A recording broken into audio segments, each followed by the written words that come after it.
Welcome to KJV Cafe, where the truths of God's Word come alive. Grab a hot cup of coffee or tea and spend some time learning about our Savior and Lord, Jesus Christ. Listen now to Pastor Clark Covington of Heartland Community Baptist Church as he explores great insights from the Word of God. Amen. Glory to God. Welcome to the program. Welcome to the cafe. Here we are in the second part of a two-part series on unity within the church and why it's so important that we're unified as a church, regardless of denomination, as long as we're biblically sound on doctrine. And that's what we're going to pick up here today, the caveat, why we have to be sound on doctrine and not compromise doctrine for the sake of unity. So let's jump right in here. Now, what is this caveat I mentioned earlier? What is the one exception to this? We're talking about unity. Well, the idea here is we don't want to let unity be an occasion for false worship. Let's start by getting this out of the way. False doctrine should always be condemned.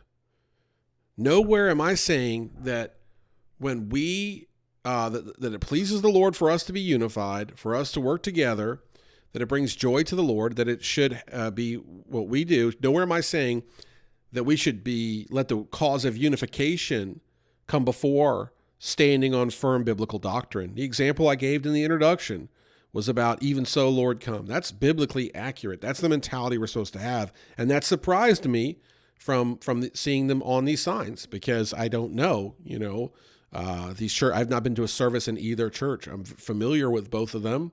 And if you want to take it further, my kids have been at events at both of them because it's in the community, it's near where we live, and they've had a good experience, so forth. But I don't know what they're saying, but that sign, what they're preaching, but that sign is biblically accurate, right? Romans 16, 17 through 18. Now I beseech you, brethren, mark them which cause divisions and offenses contrary to the doctrine which ye have learned, and avoid them. So here, Romans 16, 17, Paul is saying, mark them, who? Those that cause divisions and offenses contrary to the doctrine which you have learned. So here in KJV Cafe, we spend a lot of time preaching from Paul's epistles because Paul is the apostle to the Gentiles, amen? And so he's our apostle, so we get our doctrine from him, and we follow him because he followed Christ. And so when we see something contrary, we are to mark that individual. We are to stay away from them, right? Avoid them. Verse 18, for they that are such serve not our Lord Jesus Christ. See, they're not serving God, but their own belly, and by good words and fair speeches deceive the hearts of the simple. This immediately brings to mind many modern preachers. I saw an ad on I don't have a Facebook profile. We have a Facebook page for KJV Cafe. You should check it out. We have a church page as well.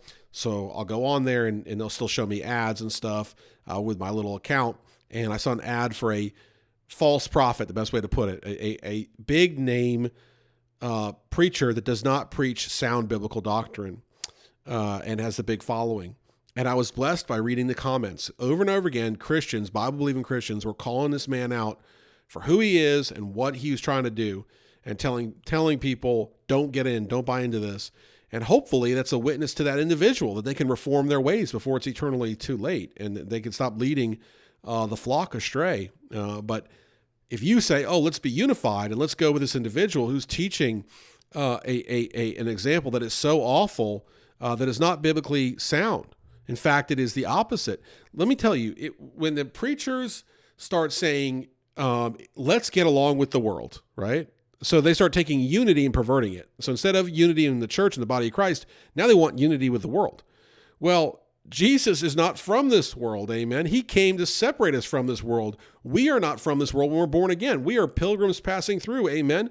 So any kind of doctrine that deals with succeeding in this world, thriving in this world, getting along with this world, acclimating to this world, that's heresy. That's false doctrine, amen. By the way, a lot of different modern churches, they're preaching something like this. And I believe it grieves the Lord because it's creating a spiritually adulterous nation. I mean, we're creating people that truly want to get to know God and are under false preaching and are taken afar off from God And it's like God standing there watching his bride kissing a strange man. Now, I don't know about you. I've already started talking about my son and his beard plucked out. Now my wife, and now someone's kissing my wife, and I don't know that person. That is going to be one of the worst feelings in the world. And again, I'm going to want to deal with that person just like I want to deal with the person messing with my son. Amen. I don't know why. I'm conjuring up all kinds of images of confrontation here today on the program, but I promise there's nothing behind that other than that's how God feels. But 10 times more, amen. His creation is cheating on him with a modern church that's preaching some candy sweet gospel that makes no sense biblically. It's not found in the Bible. I could go on, and I'm going to give a simple example. There was a ridiculous sermon that we shared it when we were in our last building, and it was about Top Gun, and the preacher there was all dressed up in all kinds of garb, and the lights were going and all, and he was talking about the Israelites when they were sending spies over there, and he was kind of twisting that to be like God was with them and everything was great. And, they were sending spies over there because they didn't have faith. The Israelites being in the wilderness, sending spies to Canaan land. They were doing that because they didn't have faith. And all of them ended up dying in the wilderness because God was so wroth or angry with them. And this preacher's up there saying, God's got you like he's got them. Well, okay, hold on a minute. What are you preaching? That's absolutely perverted and crazy. And again, what it was doing, it may sound silly, but what he was doing was removing sin from the picture. And that's what these modern churches do. I could go on, but for time's sake, I got to keep moving here. God, John 4:24, a lot of scripture from John here. God is a spirit, and they that worship him must worship him in spirit and truth. This is a simple verse, but so powerful. God's a spirit, okay? And they that must worship him in spirit. Well, what spirit? The Holy Spirit, amen. And in truth. God will not accept worship that is not in truth. And so am I telling you that if you're in some congregation that is absolutely wild for the Lord, you're dancing, you're singing, you're screaming praises, and there's a bunch of false preaching going on, a bunch of false everything going on, and the shallowest emotion in you is what's being displayed over and over again, nothing with your soul and who you are, but nothing with the Bible, most importantly, but all about just your emotion. Am I telling you that God won't accept that worship? Yes, I'm telling you that. And I'm not telling you that out of my opinion. I'm telling you that because John 4:24 says, God is a spirit, and they that worship him must. The operative word is must. Not should be, could be, would be, must worship him in spirit and truth. That means that it must be done. And you say, well, Brother Clark, how can I worship God in truth? Well, you got to get in the Word, and you got to see what the Word says. And specifically, if we're talking about New Testament believers, we're talking about the church age, the age of grace, we're talking about Paul's epistles, Paul's letters, amen. We get into the doctrine of Paul. So if you're in a church that doesn't want to talk about Paul, that's a big warning sign, because Paul tells us that he is the apostle to the Gentiles. Why did Jesus have to die for our sins? Because we needed him to. This is the point of the cross and his church in the second coming. What is he offering to the lost? Salvation, not condemnation to all that believe. What about this should fuel divisions? Nothing, right? So we see that Jesus came to resolve a problem we couldn't resolve that had eternal implications, heaven or hell, right? And that we can be saved only by believing on him.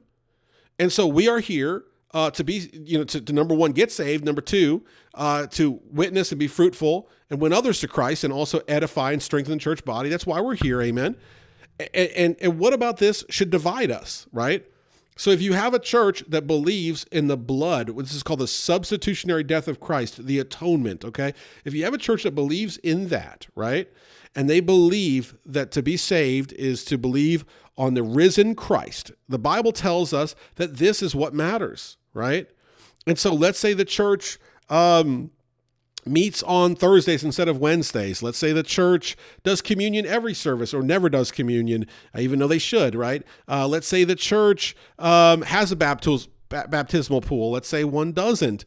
Let's say the church does church camp and the other one doesn't do church camp. Let's say the church is mainly just doing Bible studies and a little bit of ministry when they can. And the other church is doing a bus ministry, and it's, they're everywhere and they're witnessing to everyone and door-to-door soul winning. Let's say the church is doing street preachers. Another one is not able to send out street preachers. None of these things are taking away from the core belief, amen, the foundational belief. And what is that belief? The gospel, 1 Corinthians 15, 1 through 4. Moreover, brethren, I declare unto you the gospel which I preached unto you, which also ye have received, wherein ye stand, by which also ye are saved, if ye keep in memory what I preached unto you, unless ye have believed in vain. For I delivered unto you first of all that which I also received, how that Christ died for our sins, according to the Scriptures, and that he was buried, and that he rose again the third day, according to the Scriptures. That is the gospel. And if a church is like-minded, then they too would read that and say, that is the gospel, right? It's not that complicated. And so a lot of things, again, can split us.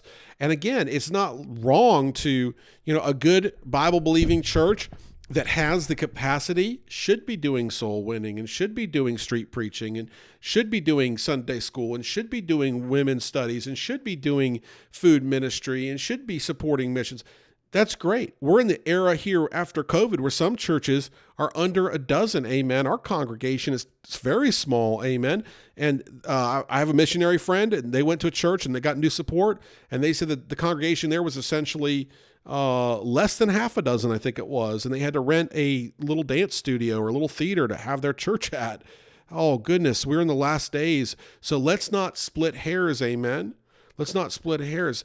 Here's the point. He's coming soon. No man knows the hour or time. Thus we have no time to waste.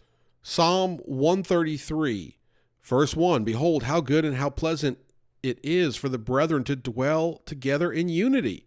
It is like precious ointment upon the head that ran down upon the beard, even Aaron's beard that went down to the skirts of his garments, as the dew of Hermon, and as the dew that descended upon the mountains of Zion. For there the Lord commanded the blessing, even life forevermore. The symbolism of anointing and oil with its heavy amounts is symbolic of the Holy Spirit. Amen. That here David's writing in Psalm 133, how good and pleasant it is for the brethren to dwell together in unity. It's marking something when you anoint someone in oil, you're kind of setting them apart. You're marking them for the Lord. And you're saying, this is so good. This is so perfect. And so think about it. That's enriching the Holy Spirit. Well, what does the world say? Let's fight and debate and drag things out in public, and it's tabloid and the flesh desires these things. Yeah, I even gave an example, like if there was a coach said something about a player, another player said something about another team in sports, I get sucked into that, so I can't criticize the next person that's saying something about a celebrity or whatever. The point is the flesh, the worldliness in us desires those things, and God is saying, don't bring that into the church. Repent, get rid of that stuff, and have the church be unified. We should dwell in unity in the church, in other churches, in the causes for Christ, and in soul winning. We should dwell in unity the best that we can. Think about the plan of the enemy. It's to cause conflict. It's to break the peace and the progress of the church. That's what the devil wants to do. How does the devil accomplish that? By creating divisions in the church. How does the devil create divisions? Saying, well, you can't be fellowship with this person. You can't fellowship with that person. A divided church is weaker and not able to progress for the causes of Christ like a unified church can. Amen. Think about that. The body of Christ is to be fruitful and productive for the Lord. And that comes with a single-mindedness that only comes by the way of unity in the church, right? The devil can disrupt Christians if they fall into divisions and get distracted from the cause. Christ, he wants us to be unified. And I don't have time, but, there in the book of John 17, 11 through 23, Jesus prays a prayer asking God that he keeps all those that are his and all those that are his by virtue of those that he's taught. And he's praying that he gives us, his followers, the same oneness that he has with God. So to be Christ-like is to be one in the church as Christ is with the Lord, his Father. Amen. And so let's keep this in mind as best we can here.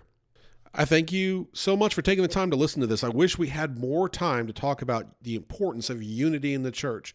But for now, my time's up. Tune in next time. Take care. God bless, and amen. Thanks for visiting the cafe today. Our goal is to inspire you with the truth and depth of God's Word in a straightforward manner.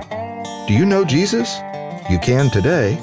Visit kjvcafe.com to learn more about God's great plan of salvation for all of mankind.